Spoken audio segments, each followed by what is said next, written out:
Hello students, आज के इस वीडियो में हम most important topic velocity resonance के बारे में पढ़ने वाले हैं।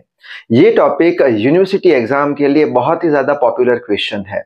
अगर वेलोसिटी रेजोनेंस हमें पूछा जाता है तो सबसे पहले तो हमें ये बताना होगा कि वेलोसिटी रेजोनेंस का मतलब क्या होता है, और साथ ही साथ वेलोसिटी रेजोनेंस जब होता है तब उसकी जो मैक्सिमम वेलोसिटी होती है उसका इक्वेशन F बाय लैम्ब्डा ये हमें डिराइव करके आना है, तभी जाके हमें फुल मार्क्स मिलने वाले हैं। अब कैसे समझाना है, क्या लिखना है, कौन से स्टेप्स होंगे, सारे स्टेप्स बोर्ड पर लिखे हुए हैं, बस वही लिख के आपको आना है to get the full marks. So I hope you are ready with your pen and paper. So without wasting much time, let us start this video.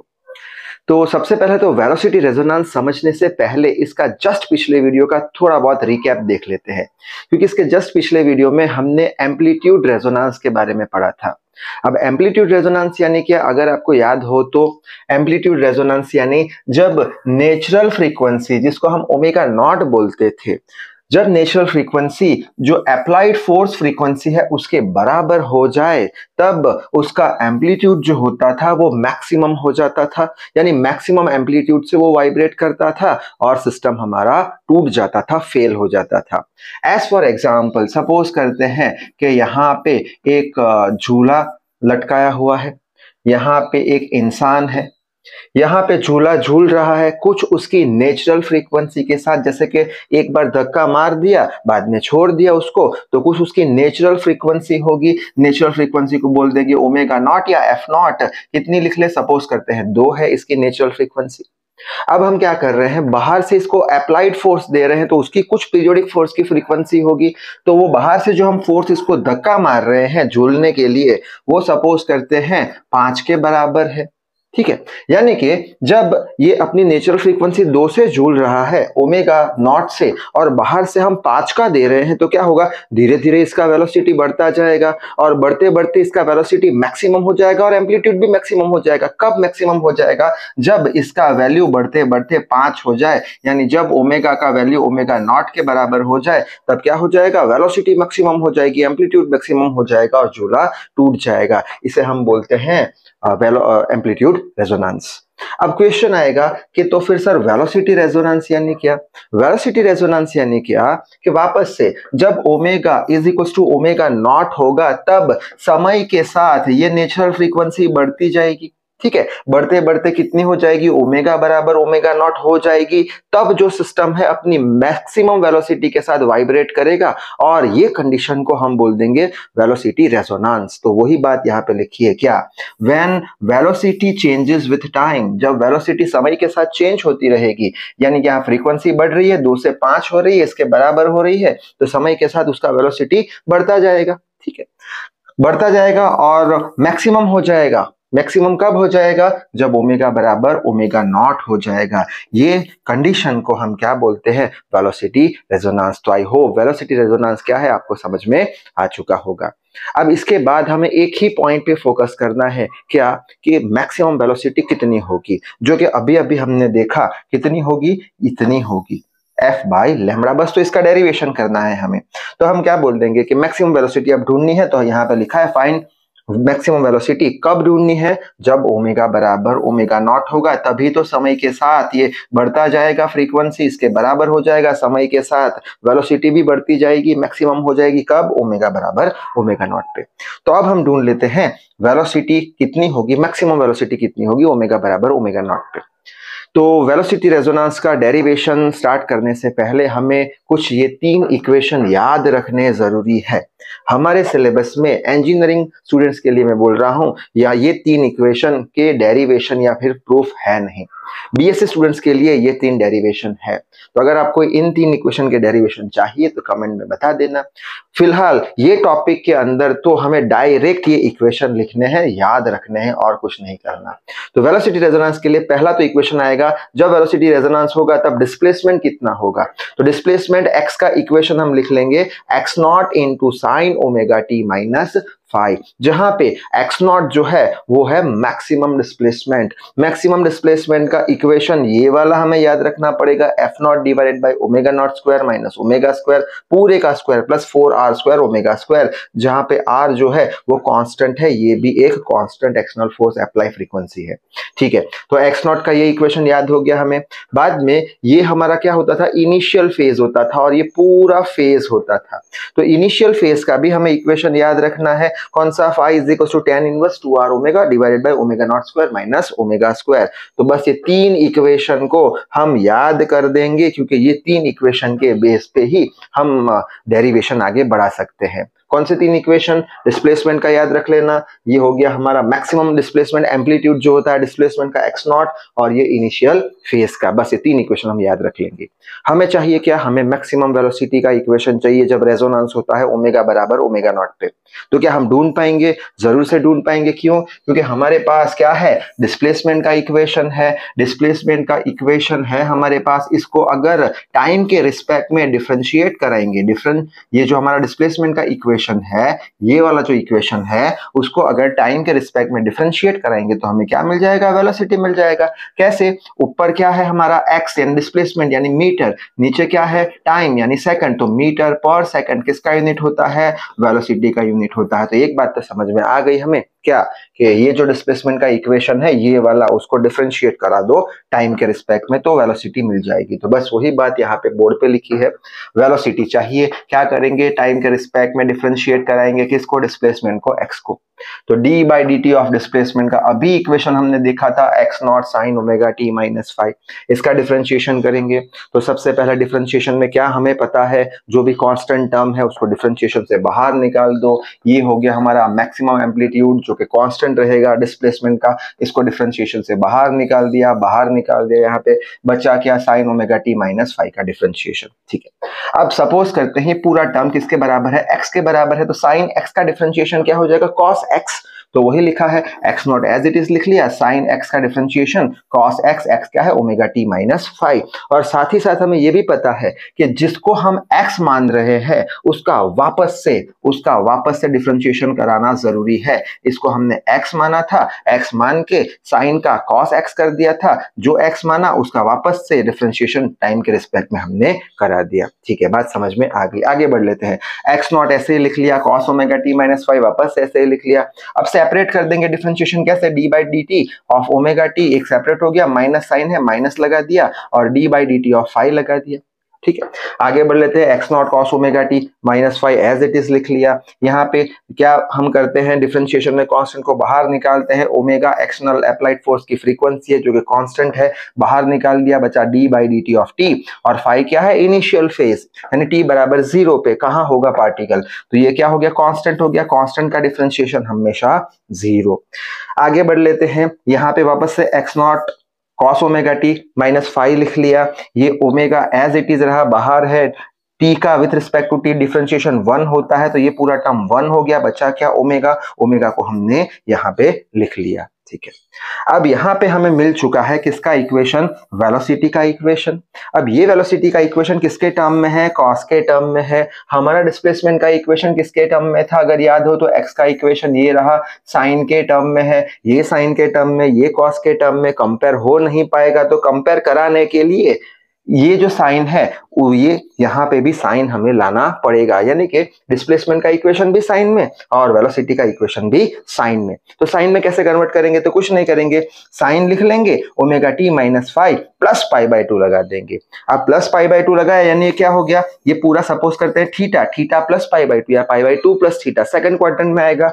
हम ये पढ़ चुके हैं मैथ्स में, ऑल एस टी सी, ये क्या है हमारा 0, ये क्या है पाई बाई 2, ये टर्म हमें क्या बताता है, पाई बाई 2 प्लस समथिंग, तो पाई बाई 2 से आगे बढ़े प्लस समथिंग, सेकंड क्वाड्रेंट में है, साइन कैसा है, पॉजिटिव है। ठीक है, यानी साइन पाई बाई 2 क्या होगा, कॉस होगा, तो ये कॉस आ गया, sine pi by 2 plus theta equal to sine theta, तो ये रहा थीटा। शायद से बेसिक तो आपको मालूम होगा, तो इतना डिटेल में नहीं जाते, शायद से समझ में आ गया। तो ये वेलोसिटी का कुछ साइन के टर्म में हमें इक्वेशन मिल चुका है।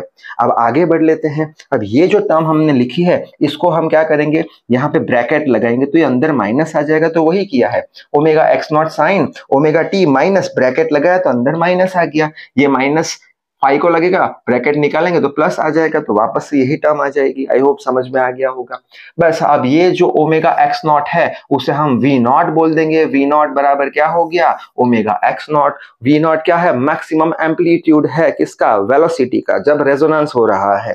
तो ये हो गया इसका वैल्यू। ये डेल्टा हम मान रहे हैं, ये जो हमारा एंगल है फाई माइनस पाई बाई 2 खाली मानने के लिए हमने मान लिया है, इसका कुछ खास जरूरत है नहीं, इसका हमें जरूर पड़ेगा। V naught equal to omega X naught, maximum amplitude velocity का। बस अब ये इक्वेशन के अंदर एक्स नॉट का हम वैल्यू रख देते हैं। एक्स नॉट का वैल्यू कौन सा था, याद होगा आपको शायद से, एक्स नॉट का वैल्यू ये रहा, ठीक है। तो एक्स नॉट बराबर एफ नॉट, ये पूरा टर्म रेज टू 1/2। तो बस वही करने वाले हैं हम, वही करने वाले हैं। क्या है, ओमेगा एज इट इज लिख लिया, एक्स नॉट का वैल्यू रख दिया, एफ नॉट ये पूरा नीचे का होल रेज टू 1/2 कर दिया, ठीक। अच्छा, अब ये जो नीचे का टर्म है ओमेगा एक्स नॉट तो ऐसे ही लिख लिया, नीचे का टर्म है उसमें से हम ओमेगा स्क्वायर को कॉमन निकाल रहे हैं, ठीक है। यानी ये टर्म में से अगर ओमेगा स्क्वायर हमने कॉमन निकाला तो क्या होगा, डिवाइडेड बाय ओमेगा स्क्वायर आएगा। ओमेगा स्क्वायर कैंसिल, तो वापस से ये टर्म आ गया, ठीक है। यहाँ पे प्लस साइन आएगा, ये plus sine omega square common निकाल दिया, बाहर निकाल दिया, तो यहाँ पे बच जाएगा 4r स्क्वायर रेज टू 1/2। यहाँ तक भी बात समझ में आ गई। आगे बढ़ लेते हैं। अब यहाँ पे ये पावर 2 है और ये 1/2 है, कैंसिल हो जाएगा तो हमें सिर्फ ओमेगा मिलेगा, और अब इसका पावर 1/2 रहेगा। अब यहाँ से हम यहाँ आ चुके हैं, ये ओमेगा 2 कैंसिल, तो ये अब इसका पावर 1/2 आ गया। शायद से बात आपको समझ में आ रही होगी। आगे बढ़ लेते हैं, तो इसको मैं स्लाइड कर ले, आप स्क्रीनशॉट ले लीजिए पहले तो, ठीक है। शायद से स्क्रीनशॉट आपने ले लिया होगा। आगे बढ़ लेते हैं।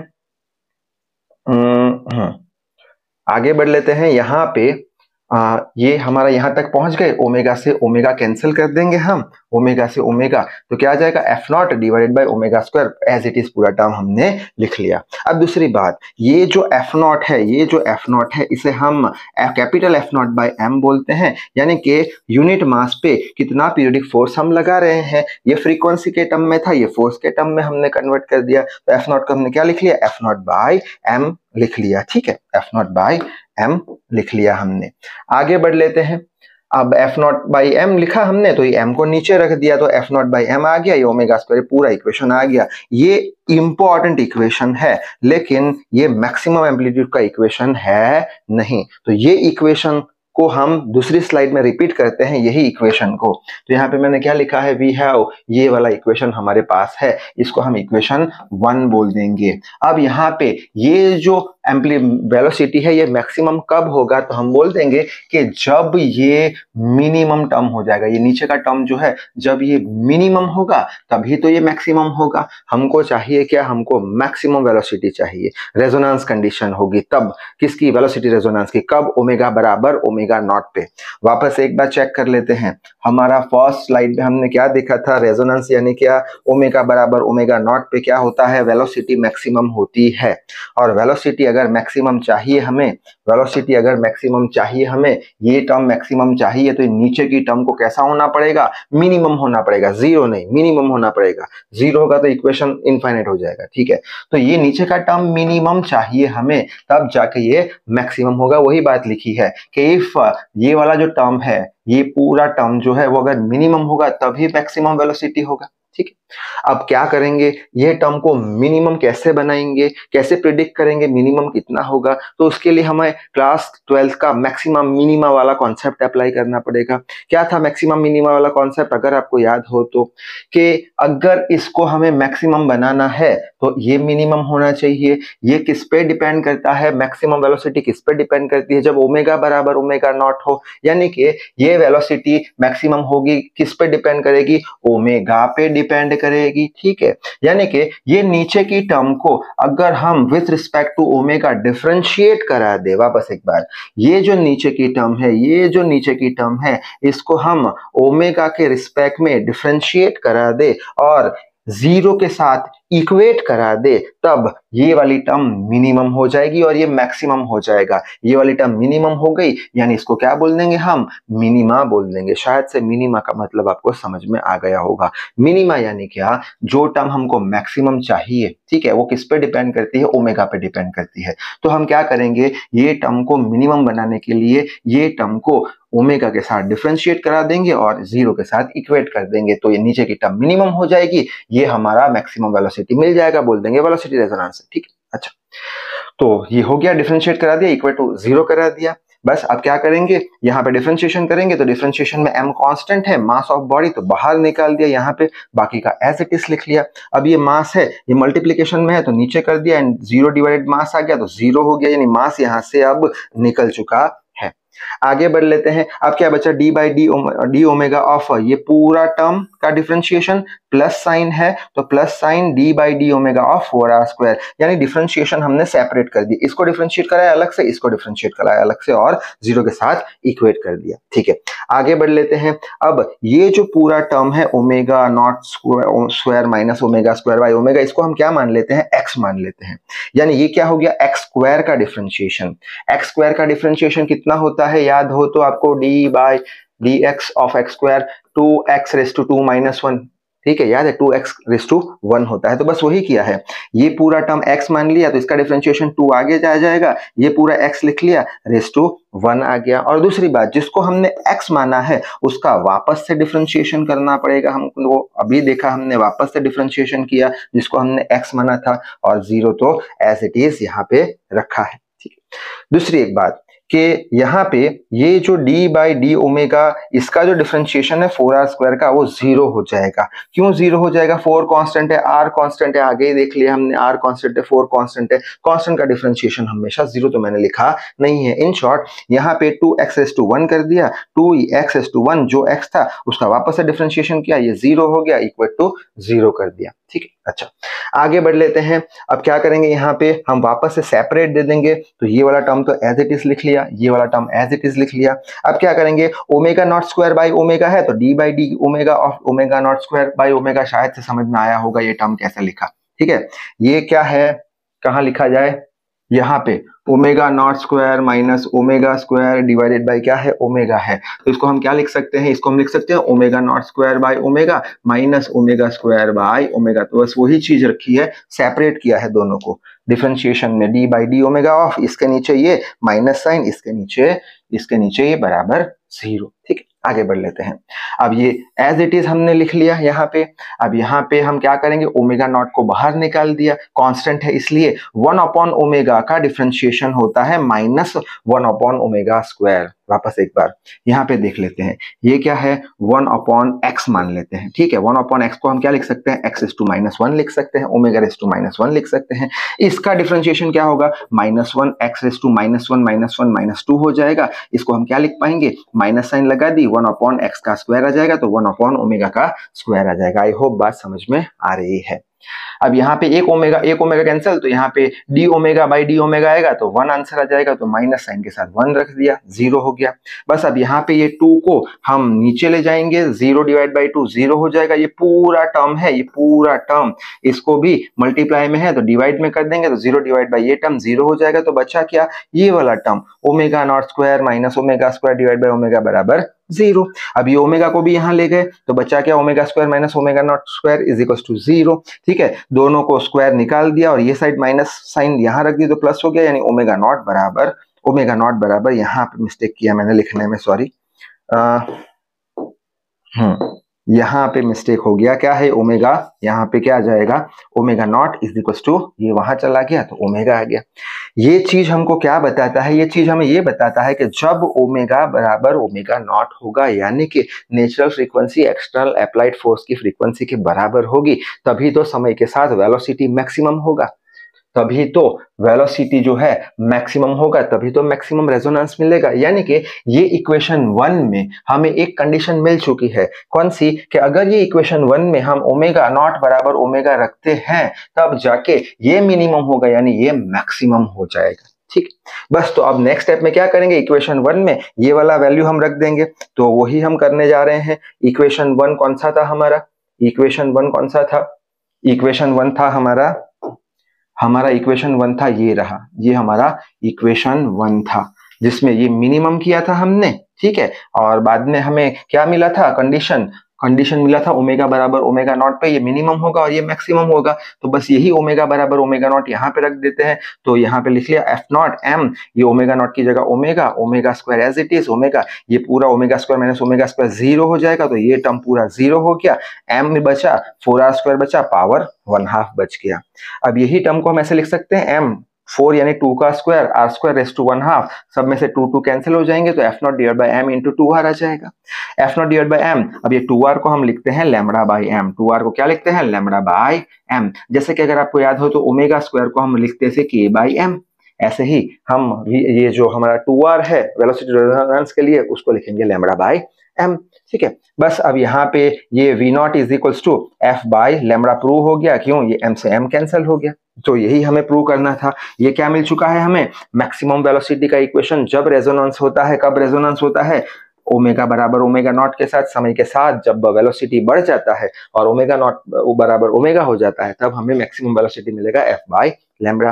अब यही चीज ग्राफ से भी हम समझ सकते हैं। यहाँ पे हमने एक्स एक्सिस पे ओमेगा बनाया है, यहाँ पे वी नॉट बनाया है, ठीक है। अब हमें कब मैक्सिमम वेलोसिटी मिलेगा, ओमेगा बराबर ओमेगा नॉट पे, वही कंडीशन हमने रख के ये इक्वेशन डिराइव किया है। तो यहाँ कहाँ पे ओमेगा बराबर ओमेगा नॉट होगा, तब क्या होगा, वेलोसिटी कैसी हो जाएगी, ये वी नॉट है, वेलोसिटी कैसी हो जाएगी, मैक्सिमम हो जाएगी एफ बाई लैम्बडा, या एफ नॉट भी आप लिख सकते हो। अल्टीमेटली ये पीरियोडिक फोर्स है, तो एफ लिखो या एफ नॉट लिखो, कोई फर्क पड़ता नहीं है। सो आई होप ये जो वेलोसिटी रेजोनेंस टॉपिक था वो आपको अच्छे समझ में आ चुका होगा। तो इस वीडियो में बस इतना ही। Till then read hard, work hard. Thank you very much.